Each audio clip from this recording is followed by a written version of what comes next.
Welcome back to In Detail by GA Plus, where this evening I'm again joined by Michael. Michael, how's the form out west? Oh, very good, Aaron. How's all with you? Can't complain. Can't complain. Have you seen the Yeah, draw? I have. The I have. I was just election? gonna. I was just gonna ask you that. It's exciting for the players who I suppose are out of the provincial campaign that have a bit of a pathway laid out in front of them now. Probably a Yeah, wee bit distracting for those who are still trying I to would have prepare thought for so. provincials. But Yeah, that would be my. I think as a player, I would have rather not known until you were done and dusted with your provincial final. But anyway, the way it's gone, there's a kind of a group of deaths. I think it's after being landed. I'm just looking at it here on my phone. We're looking at the group 4 is Connacht winner, Ulster runner up, and then throw in the Dubs and Derry. So that has got a serious prospect to it. yeah. Especially after what happened last weekend with Dublin, that straight away everyone was wondering. Now they're not going in as a provincial champion or a provincial runner-up even. So they're going to skew the seedings a little bit. So yeah, a lot of talking points from that. But that to me, Group 4 is a heavyweight group. It's important to win Ulster. That's safe to say that Yeah, there, and try and Ulster, avoid that group Ulster, at all costs. But yeah, Ulster you winner see is the nearly an Dubs all Ulster in. group, Aaron. Just as I see it here, Ulster winners, Connacht runner-up, Tyrone and Cavan. So there's a maybe chance of a rematch there. But yeah, listen, it's out there now, so it's going to be in the back of players' minds. But this weekend anyway, down here in the West, we're looking forward to the Connacht final. That's a big game really. But you wanted to go talk about something over the weekend from the weekend, Aaron? Yeah, we had obviously we had huge. Well, we're hoping for huge excitement again this weekend, but I thought in Clonus would have delivered peak viewership on Saturday evening. You were obviously saying maybe something even bigger again on Sunday down in Portlaoise, but I suppose from Armagh's perspective, and there was so much to be impressed about how they managed to win that game. I thought throughout their play across the board, whether it was how they defended in one-on-one situations, which we'll deal with, their attack play, their composure. But I think really what offset the whole lot was obviously the performance of Ethan Rafferty. Yeah. And the excellence is really all you could say about it. I was walking up the hill of Clonus on Sunday and I bumped into his dad and I was asking him how he was, and he says he's relaxed. You wouldn't know what was going on in his head, Yeah. which doesn't surprise me, but he just had the day of all He's days. at the peak of his powers, kicking wise, anyway. That's for sure. Unbelievable. So we'll roll through a few clips here. So in fairness, from a Tyrone point of view here, at this stage, there's just have to be a sub made. So Tyrone have the opportunity now. They've scored. They have the opportunity to press. They have the opportunity to set up. They've actually gone, with 4 around the arc, 4-on-4, man-to-man around the arc. They've gone with 4 straight across the middle of the field. But we want people to see here an awful lot of the new game and the complaints that I suppose I would have had or others have in terms of new games. Everything's going long. Everything's going to clusters. Look at the width that Armagh used to spread this across the field. So Ethan Rafferty's putting the 2 hands up. You're assuming if you're a Tyrone player, he's going long. They're going to have a bunch in the middle. They're going straight down the middle here, and it's going to be a battle for possession. He signals a couple of times, but to the very left-hand side of the screen, like if I say Callum O'Neill was on the sideline, he is on the very sideline. Ball drops into space, drops in front of him, gathers it. You have Jamar Hall, carries at pace. So it's not a matter of let's just get the ball out. It's what happens after it. 24 seconds later, ball ends up over the bar from Oisín O'Neill, where Tyrone had no time to get set. Everything was a scramble for them. And in fairness, again, this clip we're talking about, they've just hit another point. At this stage now, they've gone ultra aggressive. They've gone 5 across the arc here. They actually have a +1 around the arc, and they've another 4 across the middle of the field. Rafferty's looking, and I was behind the goals to the left-hand side, and he's scanning to see what's on. He's scanning to see what options that he has. Doesn't get flustered or panicked and strokes it.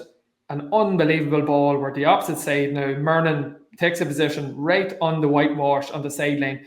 And in fairness to Ciarán McGarry, not a whole pile more he can do. Mernon's brilliant in the air, has great hang time, McGeary takes the position in front of him, but Murnan gets up, gathers the ball, and affords Armagh that opportunity now to build attack and to be composed and patient and suck as many players up the field as they can.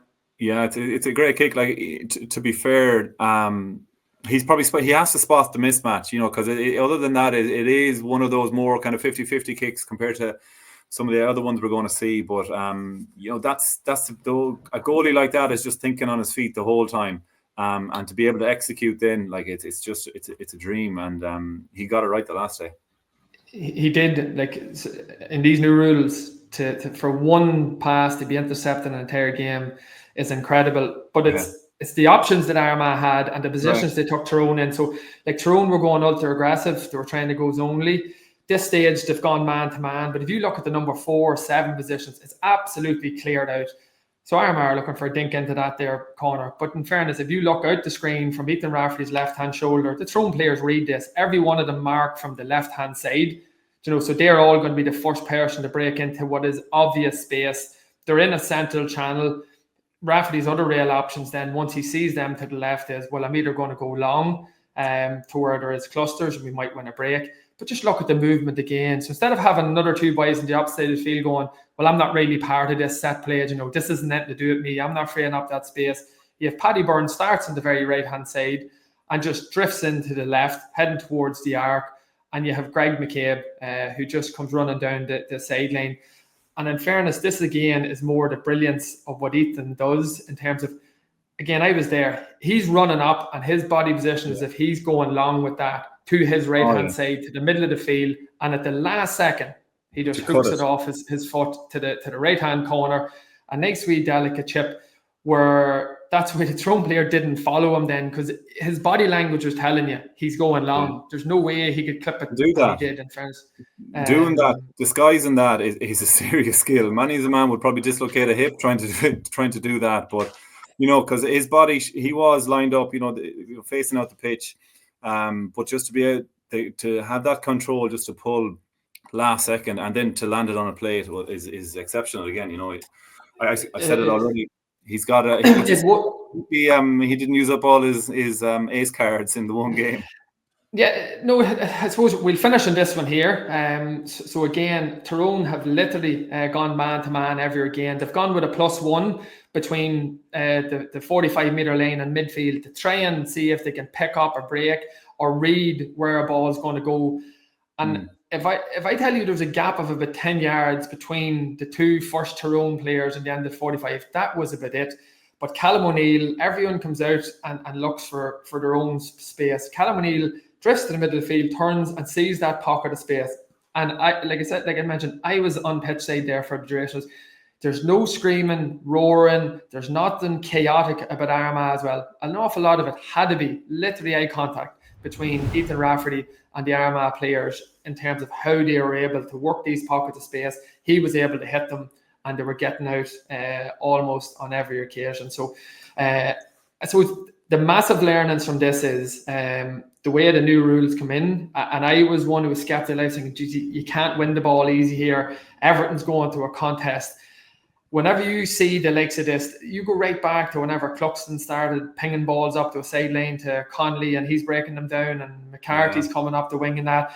He took the game to a whole new level and people followed them. And I think teams will absolutely study Ethan. It's so hard because of the options to have, the movement to have and the ball winners. It is still very hard to counteract it. But what I think he has done is he's risen the bar for goalkeepers now and your kick-out strategies to go to. And I think they've absolutely, in terms of the width that they played with all across the field and the open ground that they left for themselves to break into, obviously he has to hit them. But I think it was a hugely positive weekend for kickouts in terms of how teams at both club and county can now start to change their setups and go after the new rules and enhance what they already have. Yeah, and I suppose the kick out, Ethan or Stephen Cluxton or anyone will be the first to admit, like it's the system. It's 12 players are involved. The kicking has to be perfect, but the movement and even the setting the traps, so leaving a whole load of space down the left hand side for him to whip it to the right. That doesn't really happen by chance so much. So they definitely have, as high the bar was set by Dublin in particular over the years, and Armagh have brought that to a new level again this year. And if we wanted, we could spend a whole podcast talking about kickouts, because it didn't go Dublin's way in their match with Meath. But that's not what we're going to focus on. We're going to move on a little bit. And I suppose one aspect that I looked at then was just on three different games, just I suppose the final 5 minutes, and I suppose managing that 5 minutes. And I think the first one we're looking at is going back to Clonus again. And I suppose what I was impressed with was what I saw in terms of the width and the depth that Armagh were able to hold when they needed it. But this was with a couple of minutes to go, and I had to give a hat tip to Ross McQuillan there for that point score and tackle on Derek Hanavan, because it was a 1 point game at that stage. That was going to push it out to 2. And it was just immense. In fairness, it was immense. And what happens then? We just, as the play rumbled on, it's very like there was turnovers. You know the game. You were there, Aaron. It was a crazy game. It was a brilliant game. It was alive. But in this phase of play, we have Armagh putting ball to hand everywhere over the pitch. They're minding the ball. They're moving the ball. The bodies are moving. It's very much. We're on the clock here now. There's maybe about 4 minutes, maybe less actually. Soupy's on the pitch, and they're just trying to work the game plan. And what we have off camera is there's at least 4 lads with their markers inside the 21, and they're across the full width of the pitch. Okay, so straight away that's 8 players that are tagged inside there, and at times they're going to drop extra bodies in to that space.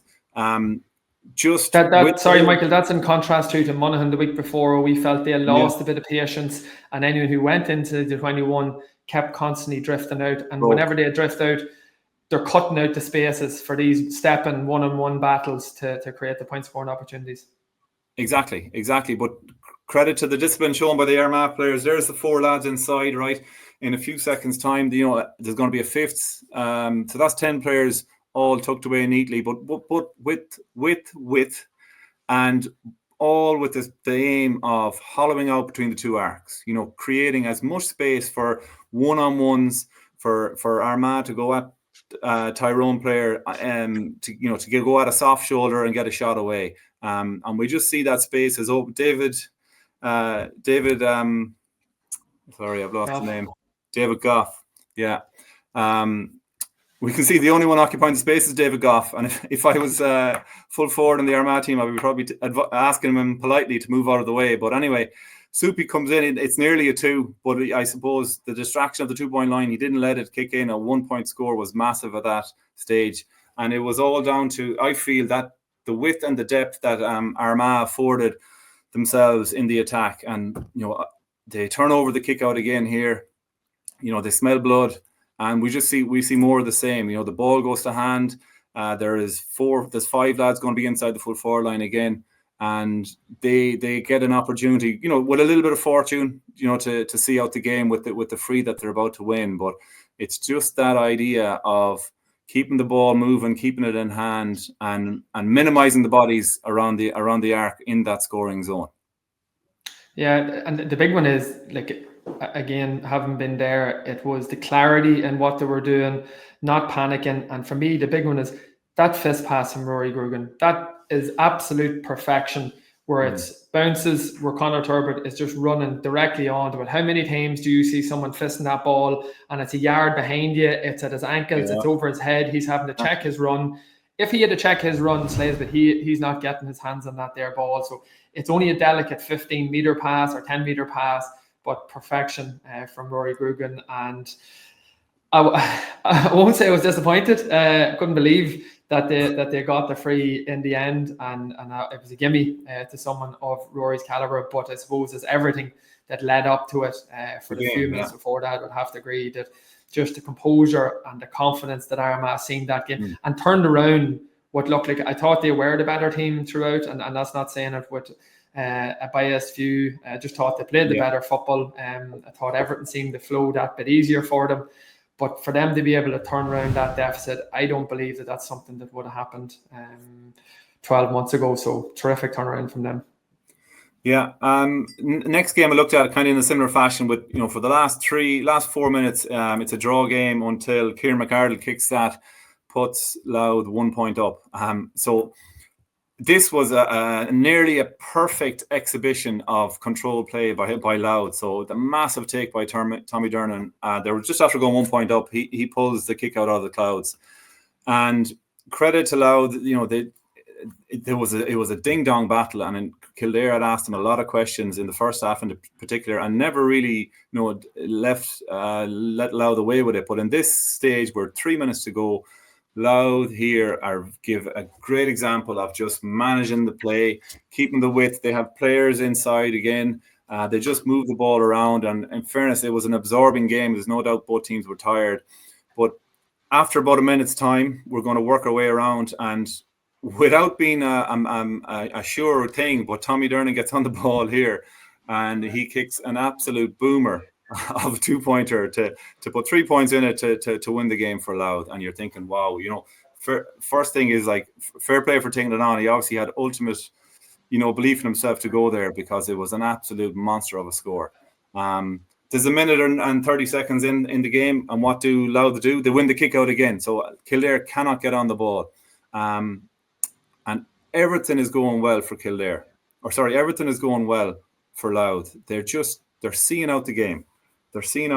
And with 30 seconds to go, they do a most uncharacteristic thing. For all the good that they did in managing the play, they go and get a shot away with 30 seconds to go. They drop short. I think maybe Dylan McKeown just doesn't catch it and gives the possession back to Kildare, who have all they have to do is goal on their mind, But why do they not just, maintain possession, do what they had done for 3 to 4 minutes straight before that for another 30 seconds, and then hoof the ball out over the sideline, and it's game over. So, and it nearly came back to... Isn't it sometimes, like, there he is, he does the right thing, he keeps width on the outside, he's outside the 40-meter arc, cuts in, but that's well short, so that tells me the shot's never on at all. And in a sense, that shows me that the confidence that came from Armagh winning an All-Ireland, how they turned around that game the other day, like, that can't be understated,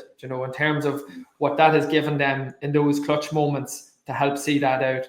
And you would just wonder, is that something that Louth can really learn from, in comparison to how Meath then seen out their game?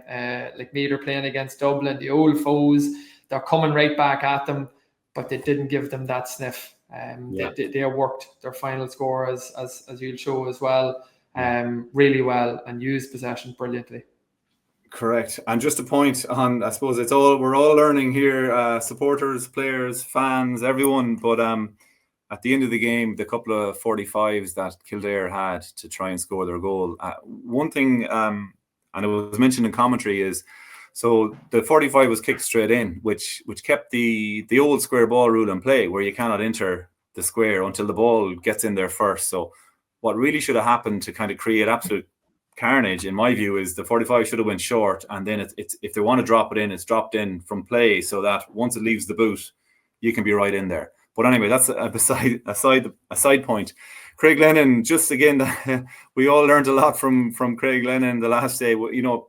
He's the last man to take possession after the first 45, or with time up, and he just boots it out of play, but not unwillingly or unknowingly, he puts it out over the in line, and the 45 was in play. So that's what led to the extended drama for that game. But yeah, if you want to put the ball dead, you got to put it wide on the far side of the pitch or out over the sideline. And I think all in Louth learned that lesson the last day.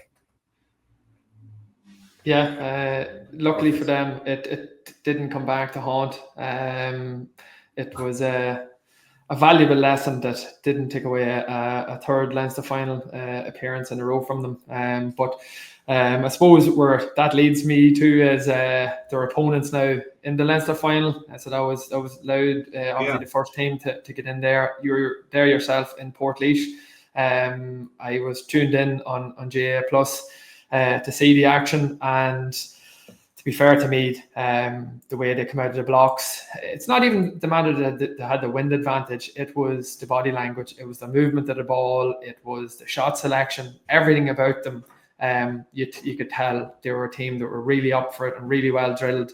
But the scoreline was huge at halftime. It is a big lead to claw back, and it's one that it is extremely unusual in times gone by. But I know myself from even being involved with Sligo this year, where there can be halftime deficits, you never feel like a game is gone. You can assess, like you always did, what was going wrong, what's going right, and how are we going to win this game. So Dublin, in terms of management and obviously playing personnel, and still I know they've lost a lot of players, some very key personnel that they still had on the field, but to me their shot selection, or maybe their eagerness to claw that halftime deficit back too quickly, too soon, was one that I probably was a wee bit surprised with. And I suppose it goes to the old clip where Jimmy McGuinness just had mentioned during the week about goal opportunities coming and just making sure that you're ready, that you take your moment. But here, this case, you have Kieran Kilkenny off his left foot,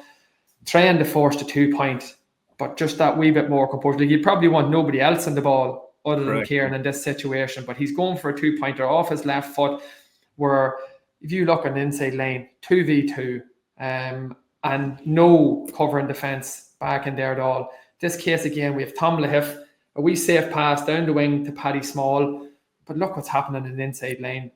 You have Cormac Costello, you have Niall Scully. What else would you want from your team, from your inside forwards? Keeping depth, having world of space in front of them. Now, in fairness to Paddy Small, he ends up, goes down the sideline, cuts in and puts the ball over the bar. But whenever you're trying to claw that deficit back, and you have that's two golden opportunities that they don't take. They don't even, they're not even looking, that's not in their mindset. It's unusual and very unusual for the Dubs. And here again, it did so much right in terms of their defensive cover, hunting and packs, winning ball back. Tom Lahiff again, same thing, pops the ball to the corner.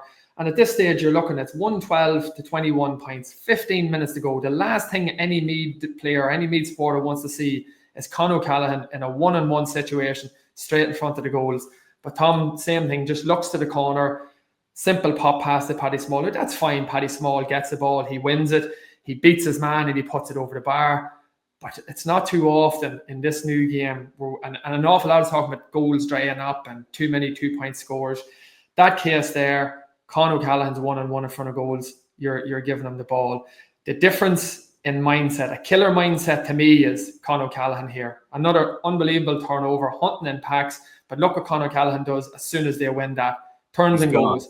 He's not looking to push a Meath player, he's not looking to mouth, he's not looking to hit the free himself. He knows, I'm getting into space, we need a goal, there's a solo and go happening, and I'm going to make something happen. And this is the difference in mindset and mentality. Beats his man, squares the ball, Costello tucks it into the back of the net.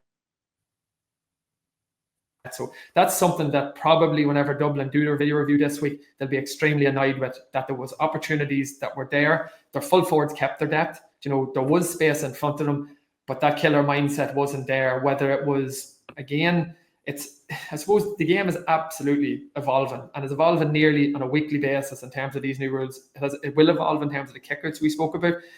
An awful lot of what everyone does is getting your 2-point shots off, or how you defend that. And everybody thinks goals are going to die. The goal opportunities aren't there. And there you go. That's a half where Meath are fighting for their lives. They're throwing their body and into everything they possibly can. And yet Costello gets a goal. Hogan pulls off another brilliant one-on-one. Yes. And that's another 3 opportunities that they don't even take on with in the second half. And that's the difference. Dublin at their peak, or the top teams at their peak, they go for the throat and they put that game to bed. So I'd say that's probably something that will really, really annoy the Dublin players, and that maybe they tried to chase that lead too soon, tried to force the 2-pointers too much, or play it safe, and in doing so, they nearly had blinkers on and didn't see the brilliant opportunities that were there for them to take. Yeah, and it's not beyond. They'll be well able to kind of fix those things. Oh, yeah. I know it's there's definitely a cloud hanging over them after, you know, so many years of being Leinster champions and to go out the way they did. And the personnel are different, obviously. We mentioned earlier the kickouts were not what you'd expect, or you'd imagine they'll get to grips with that again in the future. And not to take from what Meath did, but you know, they'll be looking, especially with the group that they've got. They'll be you know, they've got big games very, very soon, so they're a little bit of time together to kind of put a few things right, and, you know, maybe getting back into Croke Park as well. So one other thing, just to look at it, kind of linking into the latter stages up in Clonus and from Louth and Kildare is again just to have a little look at the contrasting fortunes in between Dublin and Meath, and when we kind of applaud Armagh for what they did, and the width and the depth and the numbers that they had, and the patience that they showed, we can see a contrast here when Dublin turned this ball over here. Like there's a couple of minutes to play. I think there's a point, 1 point in it. Probably just a lack of urgency here. You'll see 2 or 3 Dublin's making a real drive to get forward, but the 4 players just at the minute, for whatever reasons, maybe they're gassed out, but there's no desire to get forward and chase the game down. And what we see a little bit is just everyone is drawn to the ball. And I suppose I can understand that Colin Pascal, who's after kicking a 2-pointer a few minutes earlier, and Con O'Callaghan are a couple of those players, and they're the lads you want coming on the loop to get on the ball. But you'd be disappointed with the Dubs down the middle there, not really pushing all the way across. No one is kind of wider than the width of the old D. And with a 1-point game, Pascal is he's a good bit outside the 40-meter arc there, maybe 5 meters with it. And I just think he takes on the shot way too soon. But the opportunity wasn't there, the width wasn't there, the real desire to kind of control the play and work a score wasn't there. And straight away from the kick out. So this is straight away from that kick out, a lovely tap down. And here we go, Cathal Hickey wins a massive break. And we just see a little contrast in fortunes. But the thing I wanted to point out here is the wide camera lens gets it. He was doing this all day. James Conlon's footwork in here was a dream. We'll see it play through in real time, but he was so low to the ground. He got great scores. Everything he touched turned to gold. And I just love the little bit of trickery that he comes up with here. And it's going to lead into a score, but it's really sharp, low to the ground. Like there's no mark on that. His head is up. He's looking for the pass. He pops it across, and it's going to get all the way over to Aaron Lynch. But like Meath have 2-3 players there really wide, that drew the ball over. Then Dublin had kind of gambled on squeezing in on Meath on the far side, and like this was the insurance point, a great kick, and really what won them the game. So just the width and the composure and heads up football really for me there at the very end to make that play. Whereas Dublin, like you said, just panicky maybe, and not themselves. In the little clip that I showed and the bits that you had mentioned with the goal chances, but I suppose it's all fixable. But like it was a brilliant occasion in Portlaoise. The Meath, I think, really savoured it after all the years, and they were full value for their win. Rightly so. Obviously, we talked about the personnel that Dublin have, but those players are all gone. They will learn from some of the mistakes or some of the opportunities left behind them. Obviously, if the likes of Sean Burglar to come back into the team, or Merchant to come back into the team, which will bring a serious bit of class and experience with it. But to me, it doesn't take away from what Meath did. Obviously, 15 years of getting pummeled season after season. And it was just that last play. Like I was sitting at home, I was watching the game, and your heart's racing as well, because just the excitement that it's something that you're not used to seeing. But for them to have that composure, Hickey to be as brave as he is to win the ball, Conlon's movement inside, but the slick hands not to bring it into traffic, and be so well drilled to keep that width on the opposite side of the field, to have players who are coming on to their good foot. Like if Lynch doesn't get that, Frayan gets it. He's shooting all day long as well. Absolutely. So they got the right players. Yeah, they got the right players in the right places, and they showed composure. Where as Dublin come back, you're thinking, have Meath got what it takes to see this out? Because like the opportunity was staring them right in front of the face. And to be fair to them, they answered it. They come back up the field, they work the free kick, they worked out their score from play, and you would have to say they were full value playing into a strong breeze, and they've now set up what is going to be a absolutely Mouth-watering provincial final with themselves and Louth. Here, question for you, right? You are you're on the Meath sideline, right? You're coaching Meath, not Sligo. And Owen Frayne stands over that very last free. The buzzer is long gone. They're 3 points up, and now he's having the game of his life, and it's always going to go over the bar. But the what if scenario, if that comes off the post and Dublin win it and they take it back down the pitch, what do you think as a coach, as a mentor? What advice are you giving in that situation in the future? At the time, it seemed like the right thing to do. Puts it over the bar, but that's another new learning. He can stop the game by kicking it over the sideline. So the reality is probably nonsensical for him to, if a hooter goes, for him to attempt it, it hits the post, and you give the opportunity to your opponents to come down the field and get one more against you. So someone is going to get caught by it. Every day is a school day, Michael, isn't it? Maybe it's happened at club level already. Who knows? But yeah, I just thought it was an interesting one. But look, he was absolutely on fire. He had an unbelievable match, and there was no way he was going to miss it. But just these little things, kind of like you said, every day is a school day. Yeah. So that's us for another week's football chat on in detail by JA Plus. So we'll go and enjoy what comes of the provincial finals this weekend, and we'll chat to you all again next Thursday.